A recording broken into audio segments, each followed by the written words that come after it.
जब वो जेल से छूटता है तो सीधा उसी बिल्डिंग में जाता है जहां पर उसने हीरा छुपाया था। पर वो ये देखकर हैरान हो जाता है कि अब वो एक पुलिस स्टेशन है जिसके अंदर जाना नामुमकिन है। पर फिर भी वो डिलीवरी बॉय बनकर किसी तरह से उस बिल्डिंग के अंदर चला जाता है और उसे पता चलता है कि हीरा जहां उसने छुपाया था वो बिल्डिंग की ऊपरी इमारतें हैं जहां पर खास ऑफिसर्स ही जा सकते हैं, हम इंसान वहां पर नहीं जा सकते।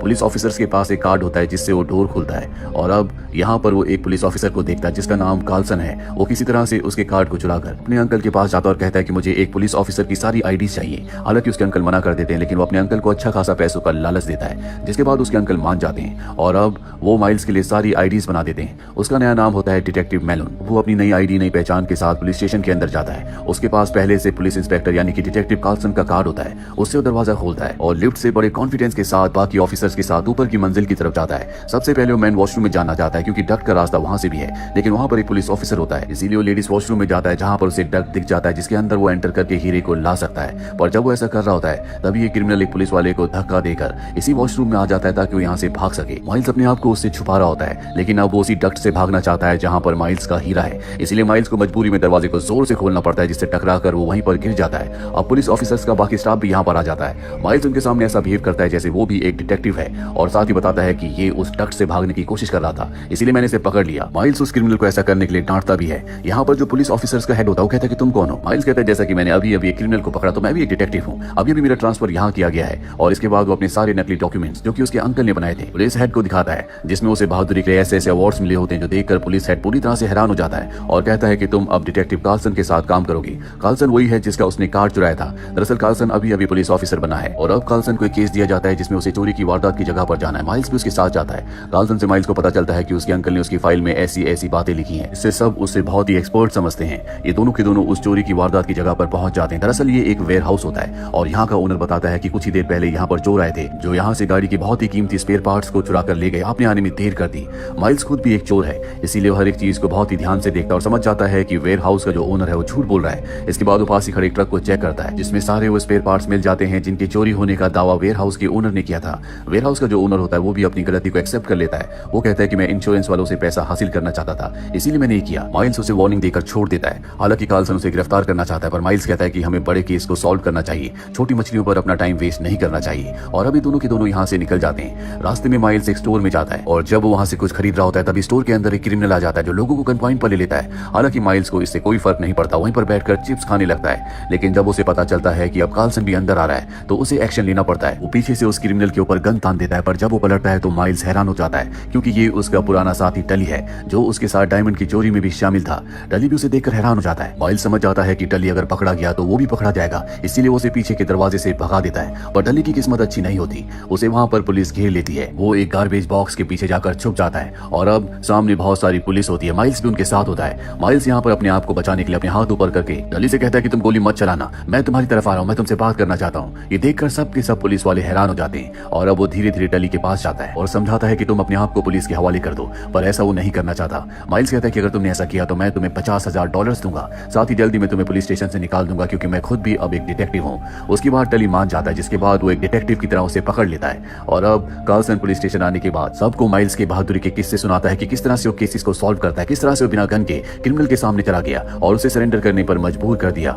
यहाँ पर जो पुलिस स्टेशन का हेड होता है वो अब माइल्स को अपने पास बुलाता है और उसकी प्रमोशन कर देता है। अब माइल्स के पास अपना सेपरेट केबिन है और उस केबिन के ऊपर वो डक्ट भी है जिसके अंदर उसने 2 साल पहले जब भी बिल्डिंग बन रही थी डायमंड को छुपाया था। अब उस डक्ट के अंदर जाता है और रेंगते हुए पूरे डक्ट को चेक करता है और जब उस जगह पहुंचता है जहां पर उसने हीरे को ऊपर चिपकाया था तो वहां पर हीरा नहीं होता। माइल्स से देखकर डिसअपॉइंट हो जाता है क्योंकि 2 सालों से वो इसी हीरे को पाने की कोशिश कर रहा है। अब वो नीचे आता है। कुछ देर बाद उसके पास एक डिटेक्टिव आता है जिससे बातों बातों में माइल्स डक्ट के बारे में पूछता है। बताता है कि कुछ महीनों पहले डक्ट के ऊपर एक हॉट वाटर पाइप फट गया था जिसके बाद डक्ट को हमेशा के लिए बंद कर दिया गया। माइल्स समझ जाता है कि पानी में बहकर उसका डायमंड नीचे की तरफ चला गया होगा, इसीलिए एक रिमोट कार लाता है जिसमें उसने कैमरा लगाया होता है और उस रिमोट कार की मदद से वो अब डक्ट को देखना शुरू कर देता है कि उसका डायमंड कहां पर है। तभी उसके कमरे में कार्लसन आ जाता है और कहता है कि मैंने तुम्हारे रिकॉर्ड को चेक किया, तुम्हारे बैच नंबर को चेक किया, पर तुम्हारा कोई भी रिकॉर्ड नहीं है। और ये बात कार्लसन अपने हेड को बताना चाहता है, पर इससे पहले कि वो अपने हेड तक पहुंचता माइल्स उसके पास जाता है और कहता है कि मैं एक सीक्रेट पुलिस ऑफिसर हूं और मुझे यहाँ पर एक बहुत ही खुफिया मिशन के लिए भेजा है। दरअसल तुम्हारे डिपार्टमेंट में बहुत सारे ऐसे पुलिस ऑफिसर हैं जो करप्ट हैं और मैं उन्हीं के बारे में पता लगाना चाहता हूँ। कार्लसन उसकी बातों में आ जाता है और तय करता है कि वो इस बारे में किसी को नहीं बताएगा।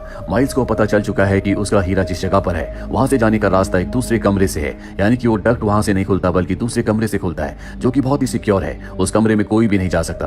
पर इससे पहले कि माइल्स किसी तरह से उस कमरे में जाता, माइल्स को एक केस दिया जाता है जिसमें म्यूजियम से बहुत ही कीमती सामान को चोरी किया गया था। माइल्स अब उस जगह पर जाता है जहां उसे पता चलता है कि चोर म्यूजियम के सारे सामान को छोड़कर भाग गए। एफबीआई की टीम भी यहाँ पर होती है जो पहले से इस केस पर काम कर रही है। हालांकि माइल्स इस जगह को देख रहा होता है लेकिन उसे इस केस पर काम नहीं करने दिया जाता, उसका मजाक उड़ाया जाता है और उसे यहाँ से भेज दिया जाता है। अब जब वो कार्लसन के साथ गाड़ी से वापस आ रहा होता है, माइल्स कार्लसन को बताता है कि ये म्यूजियम की चीजों की चोरी का सिर्फ एक बहाना है, ये केस ड्रग्स का है। दरअसल बॉर्डर से यहाँ पर ड्रग्स लाए जाते हैं और चोरों ने प्लान बनाया होगा कि वो ड्रग्स यहाँ पर लाएंगे, पर इससे पहले कि कस्टम वाले उस तक पहुंचे, यहाँ के जो क्रिमिनल्स हैं, जो ड्रग डीलर्स हैं, अपने ड्रग्स को चुरा कर इस देश में ले आएंगे। दरअसल ये पूरा का पूरा केस ड्रग्स का है और क्योंकि चोरी अभी अभी हुई है यानी कि वो ट्रक अब भी आसपास ही कहीं होगा। ये पता लगने के बाद सबके सब उस ट्रक को ढूंढना शुरू कर देते हैं और माइल्स की टीम यानी कि उसका डिपार्टमेंट जल्दी उस ट्रक को ढूंढ लेता है जिसमें कई किलो ड्रग्स होता है और उस ड्रग्स को अब उसके डिपार्टमेंट के उसी रूम में लाया जाता है जहां पर कीमती चीजों को रखा जाता है, जिसके डक्ट के ऊपर उसका डायमंड है। माइल्स इंस्पेक्शन करने के बहाने अंदर जाता है और जल्दी अपने हीरे को हासिल कर लेता है। 2 सालों के बाद एक बार फिर से उसने इस हीरे को हासिल कर लिया और तभी पुलिस डिपार्टमेंट का हेड भी यहाँ पर आ जाता है, जिससे माइल्स घबरा जाता है और उसके हाथ से हीरा छूट जाता है। ड्रग्स के बीच में हीरा गिर जाता है जहाँ से निकालना इतना आसान नहीं है और अब यहाँ पर एफबीआई की टीम भी आ जाती है जो इन नशीले पदार्थों को लैब भेजना चाहती है ताकि इन्हें टेस्ट किया जा सके। दरअसल ये मेक्सिको के एक बहुत बड़े गैंगस्टर के हैं। माइल्स एक बार फिर से हीरे को नहीं निकलने देना चाहता, इसीलिए सबको एक प्लान बताता है। वो कहता है कि जिसका भी ड्रग्स है हम उसके पास इस ट्रक को जाने देंगे ताकि हम उस ड्रग डीलर और उस पूरी गैंग को पकड़ लें। एफबीआई को उसका आइडिया अच्छा लगता है। एफबीआई कहती है कि ट्रक के अंदर ड्रग्स के साथ तुम बैठोगे। माइल्स उनकी बात मान जाता है क्योंकि खुद भी वो ऐसे ही चाहता है, पर ट्रक में बैठने से पहले वो अपने दोस्त डली को वहां से भगा देता है जिसे उसने खुद ही गिरफ्तार किया था और अब वो ट्रक में बैठ जाता है जिसके अंदर वो अपना हीरा ढूंढना शुरू कर देता है। जल्दी उसे अपना हीरा मिल जाता है और इससे पहले कि वो हीरा लेकर वहां से निकलता, वो देखता है कि डली भी ट्रक के अंदर आ रहा है। उसके पीछे डिकॉन होता है। डिकॉन ने उससे सब कुछ उगलवा लिया होता है और अब डिकॉन उससे गन पॉइंट पर हीरा हासिल कर लेता है, पर इससे पहले कि डिकॉन यहाँ से हीरे को लेकर जाता, ट्रक को क्रेन से उठा लिया जाता है। दरअसल अब ट्रक उस जगह पहुंच चुका है जहां पर वो सारे के सारे ड्रग डीलर्स हैं, उनकी पूरी गैंग है और जब वो पूरी गैंग दरवाजा खोलती है तो देखती है कि अंदर माइल्स, डली और डिकॉन है। वो इन्हें पकड़ लेते हैं। हालांकि माइल्स सबको बताने की कोशिश करता है कि वो पुलिस ऑफिसर नहीं बल्कि वो भी एक चोर, एक क्रिमिनल है और उसकी बातों पर कोई भी विश्वास नहीं करता। वहीं एफबीआई ने एक कैमरा भी इनके साथ फिट कर दिया था जिससे उन्हें पता चल जाता है कि ट्रक कहां पर है और अब एफबीआई भी यहां पर हमला कर देती है। डिकॉन इस मौके का फायदा उठाकर गाड़ी से हीरा लेकर भाग जाता है। माइल्स भी उसका पीछा करता है और उस गाड़ी को पकड़ लेता है, पर अब एफबीआई भी इनका पीछा करना शुरू कर देती है। दरअसल वो मेक्सिको के बॉर्डर को पार करना चाहता है क्योंकि अगर उसने मेक्सिको के बॉर्डर को पार कर लिया तो पूरी तरह से सुरक्षित है। इस देश की पुलिस मेक्सिको जाकर इन्हें गिरफ्तार नहीं कर सकती और अब डिकॉन के सामने बॉर्डर है और वो बॉर्डर को पार करना चाहता है। हालांकि यहाँ पर सिक्योरिटी होती है, उस पर गोलियां चलाई जाती है, लेकिन वो लगातार ट्रक को, गाड़ी को आगे भगाते ही चला जाता है और तभी गाड़ी में एक जोरदार जर्क लगता है जिससे माइल्स नीचे गिर जाता है और डिकॉन किसी तरह से इस बॉर्डर को पार करके मेक्सिको पहुंच जाता है। और अब एफबीआई की टीम और माइल्स की जो डिपार्टमेंट की टीम है यहाँ पर पहुंच चुकी है, लेकिन ये बॉर्डर पार नहीं कर सकते।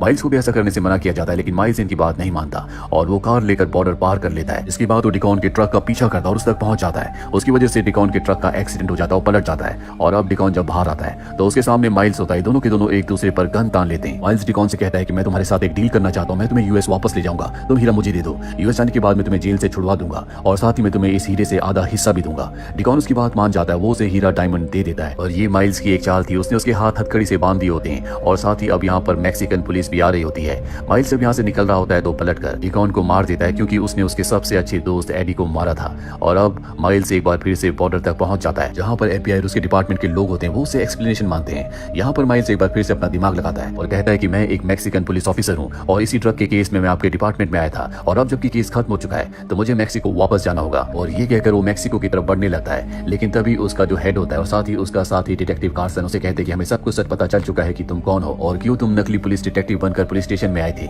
लेकिन इससे हमें कोई फर्क नहीं पड़ता, तुमने हमारी बहुत मदद की। और अब जिस जगह पर माइल्स होता है उसके बीच में और पुलिस हेड और कार्सन के बीच में एक लाइन होती है जो कि मैक्सिको का बॉर्डर है। हालांकि यहाँ पर एफबीआई भी है, लेकिन इंटरनेशनल बॉर्डर के रूल्स की वजह से वो इस लाइन को पार नहीं कर सकते। इसका मतलब ये है कि वो माइल्स को गिरफ्तार नहीं कर सकते और अब माइल्स हीरा लेकर मैक्सिको की तरफ बढ़ चलता है। और इसी के साथ ये फिल्म, ये कहानी